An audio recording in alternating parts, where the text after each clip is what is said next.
नमस्कार, स्वागत है आपका। आप ग्राउंड रिपोर्ट देख रहे हैं। आपके साथ मैं हूं शबाब। दिन भर क्या घटा प्रदेश में खास हम आपको बताएंगे अगले आधे घंटे में। बुलेटिन की शुरुआत करेंगे और जम्मू कश्मीर से बड़ी खबर आपको बताएंगे, जहां पर एक आतंकी हमला हुआ है और आतंकियों ने अपने इस हमले में 2 पर्यटकों की जान ले ली है। ये बड़ी खबर है इस वक्त आपके टीवी स्क्रीन पर। जम्मू कश्मीर के पहलगाम में ये पूरा वाकया पेश आया है, जहां पर आतंकी हमला हुआ है। आतंकियों ने पर्यटकों पर फायरिंग की है। पहले पर्यटकों का नाम पूछा और फिर गोली मार दी। हिंदू नाम बताने पर गोली मारी है। 2 लोगों की मौत हुई है, 20 पर्यटक जख्मी हैं। सूत्रों के हवाले से ये बड़ी खबर है। बताया ये भी जा रहा है कि सेना की वर्दी पहनकर आतंकी आए थे। थोड़ी ही देर में पहलगाम पहुंच सकते हैं गृह मंत्री अमित शाह। बड़ी खबर इस वक्त आपके टीवी स्क्रीन पर। जम्मू कश्मीर के पहलगाम में आतंकी हमला हुआ है और आतंकियों ने अपने इस हमले में 2 लोगों को शिकार बनाया। 2 लोगों की जान चली गई है। 20 के आसपास लोग जख्मी बताए जा रहे हैं। बताया ये जा रहा है कि सेना की वर्दी पहनकर ये आतंकी आए थे। पहले उन्होंने नाम पूछा और फिर गोली मार दी। बड़ी खबर है इस वक्त आपके स्क्रीन पर।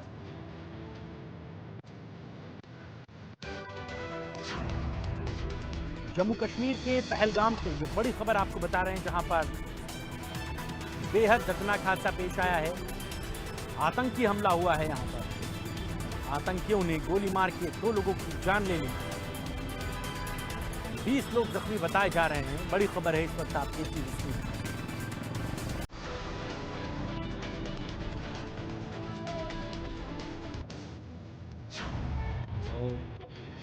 आतंकी हमले से जुड़ी हुई ये बड़ी खबर आपको बता रहे हैं, जहां पर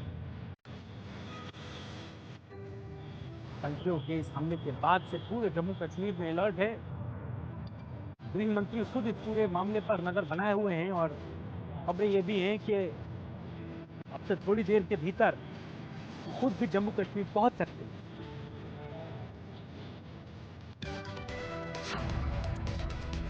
शांत पहलगाम में आतंकियों की इस हरकत से हर कोई डरा हुआ है, सहमा हुआ है। आतंकियों ने 2 पर्यटकों की जान ले ली है। बड़ी खबर है इस वक्त आपकी टीवी स्क्रीन में।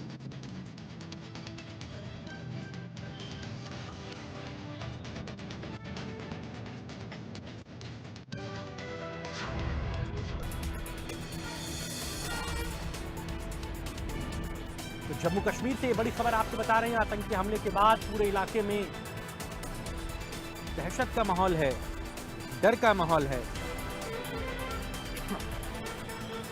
पुलिस की वर्दी में आतंकी आए और उन्होंने नाम पूछा और ताबड़तोड़ गोलियां चला दी। इस हमले में 2 लोगों की मौत हो गई, जबकि 20 के आसपास लोग जख्मी हुए हैं, घायल हुए हैं।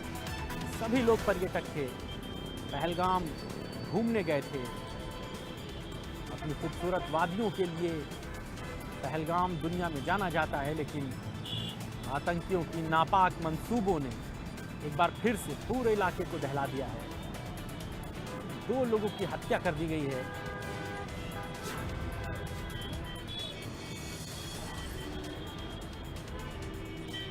बड़ी खबर इस वक्त आपके टीवी स्क्रीन पर। जम्मू कश्मीर से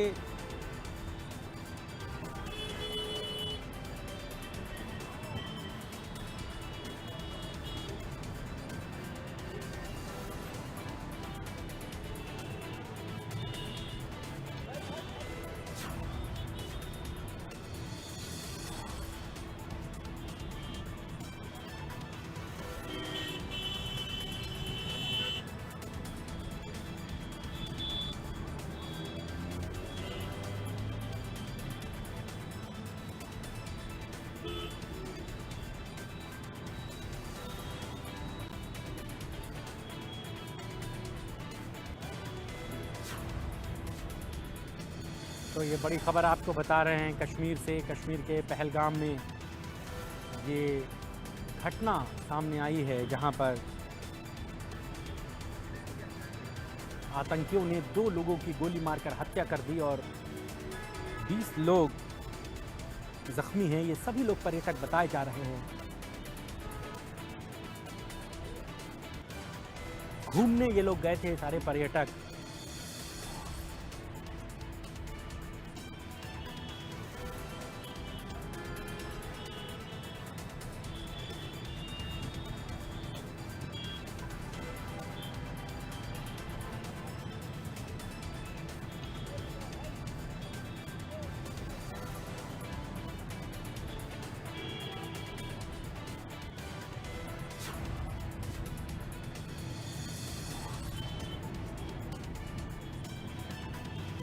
तो ये बड़ी खबर आपको बता रहे हैं जम्मू कश्मीर से, जहां पर आतंकी हमला हुआ है कश्मीर के पहलगाम में। 2 लोगों की मौत हो गई है, जबकि 20 लोग जख्मी बताए जा रहे हैं। पुलिस की वर्दी पहनकर आतंकी आए और उन्होंने वहां पर इस घटना को अंजाम दिया।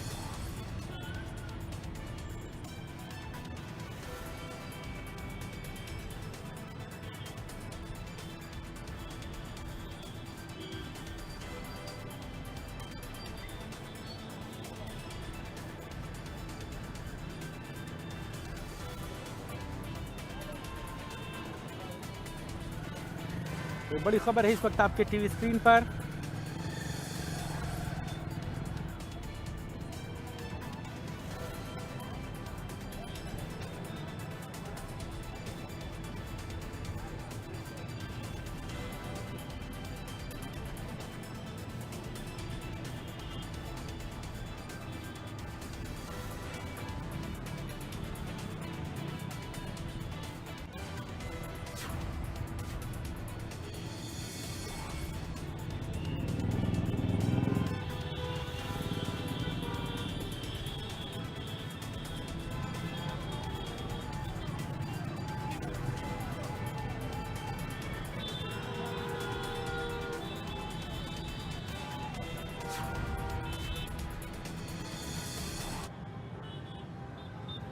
और अगली खबर आपको यूपीएससी के नतीजों की बताएंगे। यूपीएससी के आज नतीजे आ गए और उत्तर प्रदेश के कई होनहारों ने झंडे गाड़े हैं। ये बड़ी खबर है इस वक्त आपके टीवी स्क्रीन पर।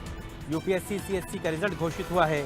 शक्ति दुबे टॉपर हुई हैं, जबकि हर्षिता गोयल सेकेंड टॉपर हुई हैं। गाजियाबाद की आशीष शर्मा 12वें नंबर पर हैं। डोंगरे अर्चित पराग को तीसरी रैंक मिली है और शाही मार्गी चिराग ने चौथी रैंक हासिल की है। आकाश गर्ग 5वें नंबर पर रहे। 1009 रिक्तियों पर कैंडिडेट्स की तैनाती नियुक्ति होगी। 7 जनवरी से 17 अप्रैल तक इंटरव्यूज हुए थे। upsc.gov.in पर शॉर्टलिस्ट फॉर्मेट में रिजल्ट जारी किया गया। आईएएस, आईपीएस और ग्रुप ए और बी सेवाओं में प्रतिष्ठित परीक्षा आयोजित की गई थी।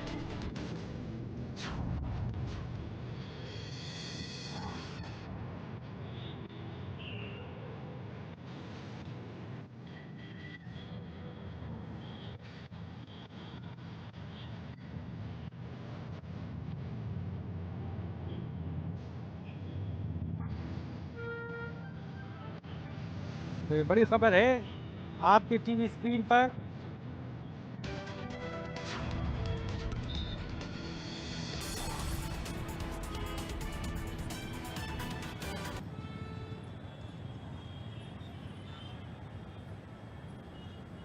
निकिता हमारे साथ हमारी सहयोगी इसी खबर पर सीधे जुड़ गई हैं। निकिता, क्या जानकारी है? एक बड़ा नतीजा, देश की सबसे प्रतिष्ठित परीक्षा का नतीजा आज घोषित हो गया। बिल्कुल, जिस तरीके से दिल्ली यूपीएससी सीएससी जो फाइनल रिजल्ट है वो उनकी घोषणा कर दी है, जिसमें आपको बता दें कि शक्ति दुबे टॉपर रहे जहां पर, और हर्षिता गोयल है जो सेकंड टॉपर रही। वही गाजियाबाद की जो आशीष शर्मा है उनकी 12th रैंक आई है यहाँ पर। और आपको जिस तरीके से ये भी बता दूं कि बलिया के तहसील के निवासी हैं शक्ति दुबे, और शक्ति के जो पिता हैं वो प्रयागराज कमिश्नरेट में सब इंस्पेक्टर पद पर हैं। साथ ही साथ जिस तरीके से टॉप रैंक्स की बात करूं तो हम फर्स्ट नंबर पे जिस तरीके से शक्ति दुबे रहे, देन हर्षिता गोयल, ऐसे करते करते जो टॉप 10 है उसकी लिस्ट भी जारी हो गई है। तो फिलहाल बेसब्री से जिसका इंतजार था उसका जो रिजल्ट है वो आज घोषित हो गया। जिसने भी मेहनत की उसकी कहीं न कहीं जो मेहनत है वो बिल्कुल रंग ज़रूर लाई है। और जिस तरीके से शक्ति दुबे ने टॉप किया है, जिसको लेकर के उनके घर में, परिवार में जो खुशी का माहौल है वो भी कहीं न कहीं देखने को मिला है। और जिस तरीके से मैं अगर फैमिली बैकग्राउंड की बात करूँ तो बलिया से के निवासी हैं शक्ति दुबे, और इनके अगर पिता की बात करूँ फादर की, तो प्रयागराज कमिश्नरेट में सब इंस्पेक्टर पद पर हैं। तो कहीं न कहीं जो एक रिज़ल्ट घोषित हुआ है इसमें जिन्होंने भी मेहनत की थी उनकी मेहनत रंग लाई, और फिलहाल सभी के परिवार में, उनके खुद में एक जो एक जोश है वो कहीं न कहीं ज़रूर देखा जा रहा है। और जो हर्ष-उल्लास का एक एटमॉस्फेयर कह सकते हैं परिवार में ज़रूर है। कहीं न कहीं उनके पिता को भी सब बधाइयाँ दे रहे हैं। तो इसमें अपने आप में ही ये बेहद अच्छी बात है, जिस तरह से लंबे इंतज़ार के बाद आज फाइनली रिज़ल्ट आ गया है, और जिन्होंने टॉप किया है उनकी लिस्ट जिस तरीके से इंडिया न्यूज़ ने हमने आपको बताई। तो फिलहाल ये जो जानकारी है वो हम साझा कर रहे हैं कि Delhi UPSC CSC final result 2024 घोषित हो गए, जिसमें शक्ति दुबे टॉप पर रहे और हर्षिता गोयल सेकंड टॉप पर रहीं। शबाब।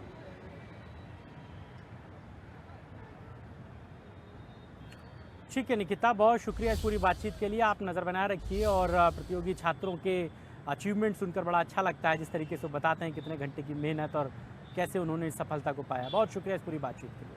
अगली खबर आपको लखनऊ से बताएंगे। अखिलेश यादव ने आज प्रेस कॉन्फ्रेंस करके योगी सरकार पर तीखे प्रहार किए। उन्होंने कहा कि सरकार बेरोजगारी के आंकड़े छुपा रही है, मुद्रा योजना में 33 लाख करोड़ रुपए का जो आंकड़ा है वो फर्जी है, बीजेपी डिवाइड एंड रूल की विचारधारा से राजनीति कर रही है, दंगा कराकर राजनीतिक लाभ बीजेपी लेना चाहती है।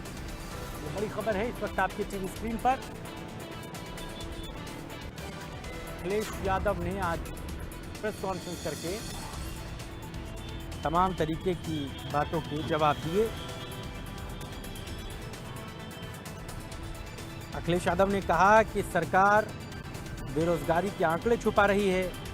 कहने को मुद्रा योजना में 33 लाख करोड़ रुपए का ट्रांसफर हुआ है, लेकिन ये सारे आंकड़े फर्जी हैं। बीजेपी केवल डिवाइड एंड रूल की विचारधारा से पॉलिटिक्स कर रही है और वो दंगा कराकर राजनीतिक लाभ लेना चाहती है। अभिषेक हमारे साथ, हमारे सहयोगी सीधे जुड़ गए हैं लखनऊ से। अभिषेक, और क्या कुछ कहा अखिलेश यादव ने आज पूरी प्रेस कॉन्फ्रेंस में? बिल्कुल शबाब, आज इस प्रेस कॉन्फ्रेंस में समाजवादी पार्टी के राष्ट्रीय अध्यक्ष अखिलेश यादव ये कहते नजर आए कि जैसे अंग्रेजों ने डिवाइड एंड रूल पॉलिसी के तहत देश पर राज किया था, यानी अंग्रेजी हुकूमत कायम की थी, वैसे ही भारतीय जनता पार्टी भी आपस में लड़ाकर यानी डिवाइड एंड रूल पॉलिसी का इस्तेमाल कर रही है। अखिलेश यादव ने गंभीर आरोप लगाते हुए ये भी कहा कि दंगा कराकर वोट बैंक की राजनीति करना चाहती है, और दंगा कराकर इस तरह की हिंसक घटनाओं को कराकर भारतीय जनता पार्टी फायदा उठाना चाहती है। तमाम तरीके के और भी आरोप लगाए कि भारतीय जनता पार्टी जो रोजगार के आंकड़े बता रही है वो पूरी तरह झूठ है और कागजी है। साथ ही उन्होंने कहा कि जिन योजनाओं का हवाला भारतीय जनता पार्टी देती है वो योजनाएं महज कागज पर है, उनका लाभ लोगों को नहीं मिल पा रहा। जी जवाब। हालांकि इसके फौरन बाद अभिषेक सरकार में मंत्री असीम अरुण ने भी प्रेस कॉन्फ्रेंस की और अखिलेश यादव के तमाम सवालों का उन्होंने जवाब भी दिया। बिल्कुल शबाब, प्रेस कॉन्फ्रेंस के ठीक बाद असीम अरुण खुद प्रेस कॉन्फ्रेंस करते नजर आए और उन्होंने तमाम तरीके की बातें कही। अखिलेश यादव की प्रेस कॉन्फ्रेंस पर काउंटर कहना इसको बिल्कुल ठीक रहेगा। जब अखिलेश यादव आरोप प्रत्यारोप लगा रहे थे, इसके ठीक बाद सरकार की तरफ से मंत्री असीम अरुण ने भी एक प्रेस कॉन्फ्रेंस की, जिसमें उन्होंने बताया कि अखिलेश यादव के जो भी आरोप हैं वो बेबुनियाद और झूठे हैं और वो सिर्फ राजनीति करना चाहते हैं, और शायद यही वजह है कि अब उनके पास कोई मुद्दा नहीं मिला तो वो हिंसक घटनाओं और दंगे की बातें कह रहे हैं। ठीक है अभिषेक, आप नजर बना रखिए, खबर पर आगे जो अपडेट्स होंगे फिर आपके पास लौटेंगे। बहुत शुक्रिया इस पूरी बातचीत के लिए।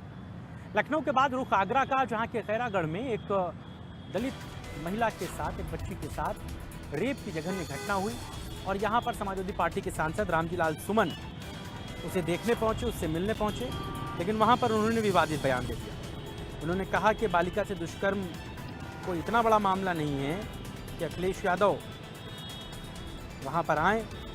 आगरा के खैरागढ़ थाना क्षेत्र के इलाके में एक बालिका से दुष्कर्म का ये मामला है और रामजी लाल सुमन पीड़ित परिवार से मिलने आगरा पहुंचे।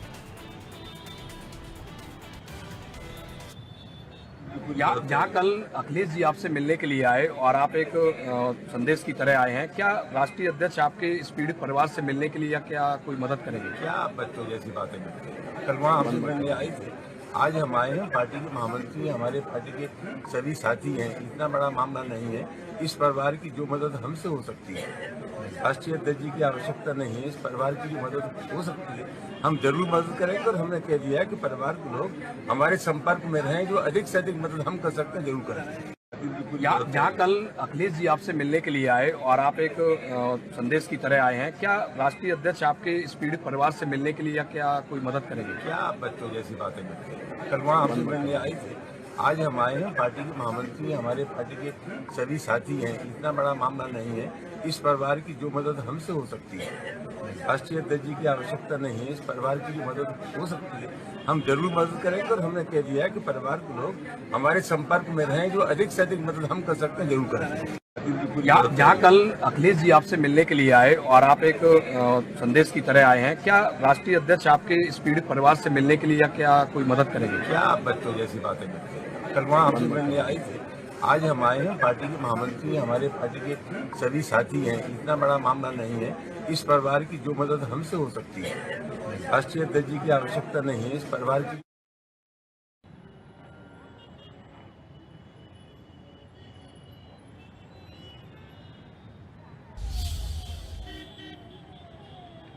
और इसी खबर पर संजय हमारे साथ, हमारे सहयोगी आगरा से सीधे जुड़ गए हैं। संजय, बाइट तो हमारे दर्शकों ने सुनी कि किस तरह से रामजी लाल सुमन इस मामले पर अपनी बात कह रहे थे। आप डिटेल में बताइए, आप मौके पर मौजूद थे, क्या कुछ उन्होंने कहा और किस लहजे में कहा और कैसे ये मामला विवादित हो चला? दरअसल सबसे बड़ी बात है, जिस प्रकार से खेड़ागढ़ इलाके में एक बच्ची के साथ दुष्कर्म की घटना हुई, उस घटना के बाद कहीं पुलिस ने 48 घंटे में आरोपी को गिरफ्तार कर लिया। उस परिवार से ये मिलने पहुंचे थे रामजी लाल सुमन। जब पत्रकारों सवाल इनसे पूछा कि अखिलेश यादव आपसे मिलने आए थे, क्या पीड़ित परिवार से वो मिलने आए या आ सकते थे, तो उन्होंने कहा क्या बेतुकी बात करते हैं और अखिलेश यादव की वहाँ जरूरत नहीं है, इतना बड़ा मामला नहीं है। यानी उस बच्ची के साथ दुष्कर्म होता है और समाजवादी पार्टी के राज्यसभा सांसद, राष्ट्रीय महासचिव ऐसी बात करते हैं, ऐसा बेतुका बयान देते हैं, कहते हैं कि इतनी बड़ी बात नहीं है। यानी क्या बड़ी बात होती जब राष्ट्रीय अध्यक्ष आते? तो सबसे बड़ी बात है, जिस प्रकार से बेतुका बयान रामजी लाल सुमन ने वहाँ दिया है, उसको लेकर जिस प्रकार से राजनीतिक गलियारों में चर्चा का विषय बना हुआ है कि रामजी लाल सुमन काफी वरिष्ठ नेता माने जाते हैं, राष्ट्रीय महासचिव हैं, समाजवादी पार्टी के राज्यसभा सांसद भी हैं। उससे पहले भी एक बयान की वजह से वो विवादों में घेरे हुए थे। लगातार करनी सेना उनका विरोध कर रही थी, खत्री समाज विरोध कर रही थी, जो कि उन्होंने बाबर को लेकर एक बयान दिया था, रावण सागर पर टिप्पणी की थी। इसको लेकर भी कहीं ना कहीं विवादों में पहले से ही रामजी लाल सुमन थे। लेकिन एक विवादित बयान उन्होंने दे दिया है कि जो बच्ची के साथ दुष्कर्म हुआ है वो इतनी बड़ी घटना नहीं है। तो कहने के इतने बड़े नेता को इस प्रकार से कहना एक सवालिया निशान जरूर खड़ा करता है कि उन्हें इतनी बड़ी बात नहीं लगी। क्या बड़ी बात होती जब राष्ट्रीय अध्यक्ष उनके आते और क्या बड़ी बात होती? जी ठीक है, बहुत शुक्रिया इस पूरी बातचीत के लिए संजय, आप नज़र बनाए रखिए। अगली खबर वाराणसी से आपको बताएंगे, जहां पर एक महिला के साथ कथित दुष्कर्म के मामले में 23 आरोपियों को इसमें आरोपी बनाया गया है। वाराणसी में एक लड़की के साथ कथित दुष्कर्म का ये मामला था। 23 युवकों पर दुष्कर्म करने का आरोप लगा है। आरोपियों के परिजन पीएम के संसदीय जनसंपर्क ऑफिस पहुंचे। पीएम मोदी को मामले से अवगत कराना चाहते हैं परिजन। कार्यालय से कुछ दूरी पर ही परिजनों को पुलिस ने रोक दिया। परिजनों ने कथित दुष्कर्म पीड़िता पर ही आरोप लगा दिए हैं। परिजनों का आरोप है उन लड़कों की तरफ से कि पीड़िता की तरफ से पैसे मांगे जा रहे हैं और फर्जी आरोपों में युवक को फंसाया गया है। वाराणसी के लालपुर थाने में मुकदमा दर्ज है।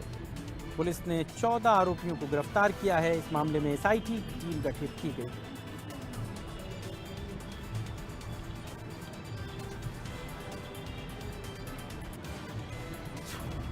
जमील हमारे साथ, हमारे सहयोगी इसी खबर पर सीधे वाराणसी से जुड़ गए। जमील, ये वही मामला है जिसमें मोदी ने अपने जब दौरे पर उतरते के साथ ही वहां के पुलिस के आला अफसरानों से बातचीत की थी, रिपोर्ट ली थी, ये वही मामला है या फिर कोई और मामला है?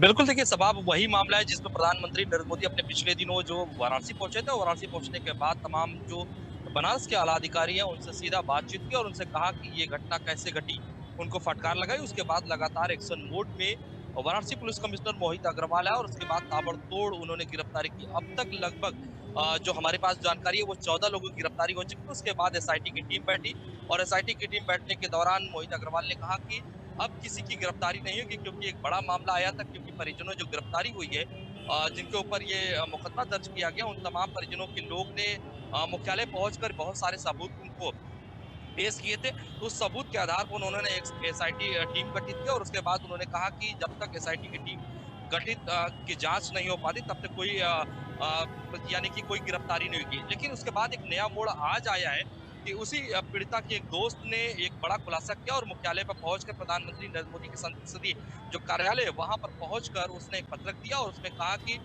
मुझे कहीं से ऐसा नहीं लगता कि वो पीड़िता मतलब उसके साथ कुछ ऐसा दुर्व्यवहार हुआ है। उसका साफ कहना है कि वो पीड़िता पैसे को लेकर इस तरह का काम करती है और उसके बाद उन्होंने कमिश्नर तक वो जो एप्लीकेशन है वो पहुंचा है। तो अब देखना ये होगा कि एसआईटी की टीम की जांच के बाद किस तरह की बात आती है सामने, किस तरह की रिपोर्ट आती है। लेकिन कमिश्नर मोहित अग्रवाल का ये कहना है कि ये एसआईटी में बहुत बड़ा साक्ष्य बन सकता है। लेकिन कुल मिलाकर जो लड़की का बयान है, लड़की ने कहा कि हमारे साथ 30 मार्च के साथ मॉल में घूमते हुए एक फोटो है, वीडियो, ये तमाम चीजें उसके साथ हमारे हैं, वो हम दिखा सकते हैं और बता सकते हैं। लेकिन मीडिया के कर्मियों के साथ वो फोटो अभी तक शेयर नहीं हुआ है, इसलिए हम ये बात नहीं कर सकते कि उसके बाद ऐसे कौन से एविडेंस है जिस पर वो दावा कर रही है। लेकिन मोहित अग्रवाल पुलिस कमिश्नर जो है उनका ये कहना है कि एसआईटी टीम में ये बहुत बड़ा साक्ष्य बन सकता है और उसके बाद जो जांच रिपोर्ट आएगी उसके अकॉर्डिंग फिर आगे कार्रवाई की जाएगी। ठीक है जमीला, आप नज़र बना रखिए खबर पर, आगे जो भी अपडेट्स होंगे फिर आपके पास लौटेंगे। बहुत शुक्रिया इस पूरी बातचीत के लिए। अगली खबर हम आपको बताएंगे अमरोहा से, जहाँ पर मामा और भांजी की एक और मोहब्बत की अजीम दास्तान देखने को मिली। मामा भांजी के प्रेम प्रसंग का ये मामला है। विवाहिता अपने मामा के साथ भाग गई है, पति को काट करके बैग में भरने की धमकी देके गई है। लाखों के जेवर और नकदी लेकर महिला अपने मामा के साथ भाग गई है। फिलहाल पुलिस पूरे मामले की जांच कर रही है।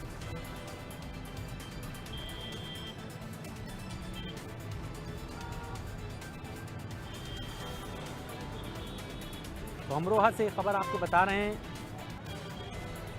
जहां पर मामा भांजी का प्रेम प्रसंग सामने आया है।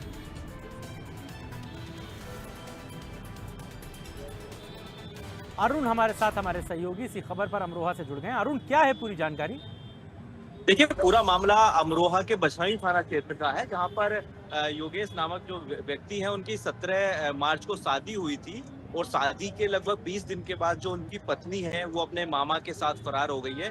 मामा और भांजी के में जो प्रेम प्रसंग है वो काफी लंबे समय से चल रहा था। वहीं जो पति है योगेश, उसने आज जब थाने में पहुंचा तो इंडियन न्यूज के कैमरे के सामने उसका जो पूरा दर्द था वो उसने बयां किया कि किस प्रकार से उसको जो झूठ और फरेब के साथ धोखा दिया गया और उसके बाद जो शादी है वो उसकी करवाई गई। वहीं इस मामले में उसने थाने में शिकायत की थी 15 दिन पहले। हालांकि जो कार्रवाई है वो अब तक नहीं हो पाई है। आज वो फिर से यहाँ पर अपनी शिकायत लेकर पहुंचा था और जो उसने जो चौंकाने वाली बात जो बताई है, उसकी पत्नी ने उसे साफ तौर से धमकी दी है कि अगर वो उसने पीछा किया या कंप्लेन कराई तो वो उसके जो है टुकड़े कर बैग में भर देगी। क्योंकि अमूमन देखा गया जिस प्रकार से मेरठ में घटना हुई है उससे बाद तमाम ऐसे जिले, बरेली हो या देवबरिया हो या मुजफ्फरनगर, ऐसी जो घटनाएं हैं वो लगातार कहीं ना कहीं सामने आ रही है। बहरहाल अब पुलिस जो है इस मामले की जांच पड़ताल में जुट गई है। जी ठीक है, बहुत शुक्रिया पूरी जानकारी के लिए। आप नज़र बना रखिए, आगे खबर पर जो भी अपडेट्स रहेंगे फिर आपके साथ जुड़ेंगे। इन्हीं तमाम खबरों के साथ ही ग्राउंड रिपोर्ट में आज के लिए बस इतना ही। देश और दुनिया की तमाम खबरों के लिए देखते रहिए इंडिया न्यूज़ उत्तर प्रदेश उत्तराखंड। फिलहाल मुझे और मेरी पूरी टीम को दीजिए इजाज़त। नमस्कार।